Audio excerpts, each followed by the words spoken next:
Hello YouTube, welcome to my channel, Stuff by Steve, and welcome back if you've already visited. Again, I'm going to cover more custom denim products by a Swedish company, SoSo Brothers. Today I want to talk to you about an awesome fabric they've released. A while ago they released this fabric called the Dr. Jekyll and Hyde, and it's super intriguing. In fact, so intriguing that I decided to get a full-on denim Canadian tuxedo getup. So basically, it's got a matching jacket and a matching pants. The shirt is actually the same fabric, and I'll get into why. First, let me show you a close-up of this Type 2 denim jacket. I told you I'd be more to the point on this one. I really wanted to get into the fabric of this Dr. Jekyll and Hyde, which is super fascinating. So outside, you have kind of a black, dark brown type of look. If you look close, you can see the different threads weaving amongst each other. And from afar, it can have somewhat of a copper look. It's hard to tell whether it's really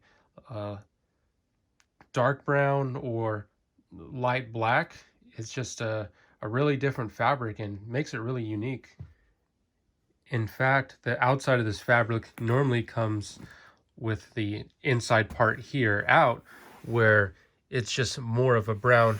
Now you can see different shades of brown and a little bit of the either dark brown or black fabric somewhat showing through, which also gives it a really nice type of texture.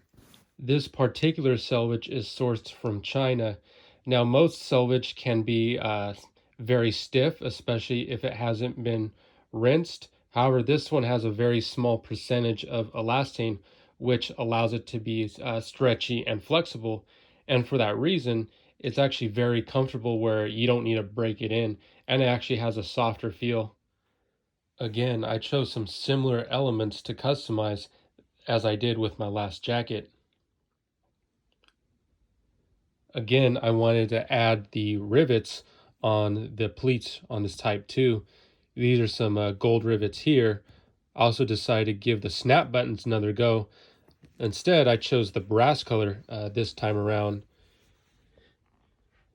With the pockets, it's a little different. Instead of the standard design, I chose more of a surfer design, I believe, or a wave. I'd have to take a double look on the website. But what I like is that the little pocket flap has a sort of offset design, and it just gives it a little more uniqueness compared to my last one. I also couldn't get enough of the elbow patches again, so I gave them another go. It kind of seems like this is my signature style, but I also think that on future pieces, I should mix it up a little bit just so they don't get so repetitive. Something a little this time around is that I chose a rounded design at the ends. So what that is are these different designs that have rounded edges instead of sharp geometric edges. Some of the stitching style is a little different here as well. You'll also see the rounded design at the bottom of here. While it's a small detail, it definitely makes the piece stand out in its own subtle type of way. And to spice things up a bit, yet again, I chose the double color stitching option, where I chose copper and black stitching. It's really cool the way they kind of all come together. It creates a little bit of contrast, yet the colors coordinate well and still form a cohesive piece. Also, I was smart enough this time around to hem the sleeves to my desired length. Now it fits perfectly and I don't have to fold it up to make it fit. Do you remember the inside out fabric that I showed you from the jacket? Well, here it is showed outside in. This is actually the default setting if you choose not to customize it that way. As you can see, it's the exact same thing, just inversed. The shirts are about as thick and sturdy as the jackets, but with some different design elements you can pick from. You can choose either long sleeve or short sleeve, and I chose the short sleeve with this one. One custom detail you can pick is the strummer cuff, where you have the option to have an inside out cuff. The beauty of that is that you see the contrast of the fabric underneath, as well as a unique Selvedge ID. The Selvedge ID is basically a sturdy reinforced seam that's made by hand and is actually far more durable than mass-produced methods used on many of the products on today's store shelves. Selvedge IDs are often characterized by a red line. As you can see, there's a little red line between these two white lines on both sides. Most selvage looks like this. However, there are many different types of colors you can find around if you continue to shop. To make this a little different, I chose to have a Mao or Mandarin style collar, different from the typical ones. What I like about this one, which wasn't a design intent but turned out to be quite well, was that this more minimal collar actually fits well underneath the collar of the jacket with less interference. Instead of the snap buttons, which I prefer as far as the ease of use and functionality, I really wanted to have fun with these traditional gold buttons, and they just give a nice aesthetic appeal. I like the little bit of contrast added by choosing copper stitching, which I also put here to give the buttonholes a little more pizzazz. By the looks of the stitching, I can't tell if it's copper or brown, but it does give a little bit of contrast while still flowing into the rest of the piece. Pockets wise, I chose regular no flap, no button ones just because I didn't want a bunch of button details saturating the piece, and it's nice to be able to put things in and out the pocket. And why not have side pockets again? The more, the merrier. There's just one more detail I want to show you on this shirt.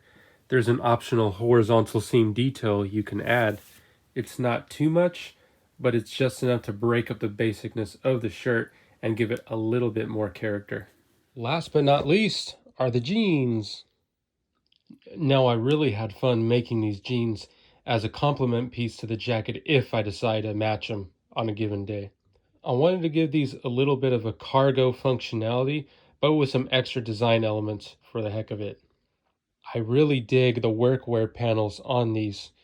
They're very functional, as they have a nice pocket here in addition to the regular pockets. However, an extra feature is a lattice design, which is very similar to the elbow patch on the jacket. Now, I purposefully did that so that way it would match and coordinate. If you want, you can actually have flap cargo pockets right here, which I'll show you on a future video on a different set of pants that I have. And just like the jacket, I went with the double color stitching yet again with black and copper stitching. Speaking of black and copper, I decided to do black and copper special SoSo rivets instead of the gold ones. They weren't too far different than the other ones, so it wouldn't be too mismatchy, but I like the fact that I can just do something a little different this time around.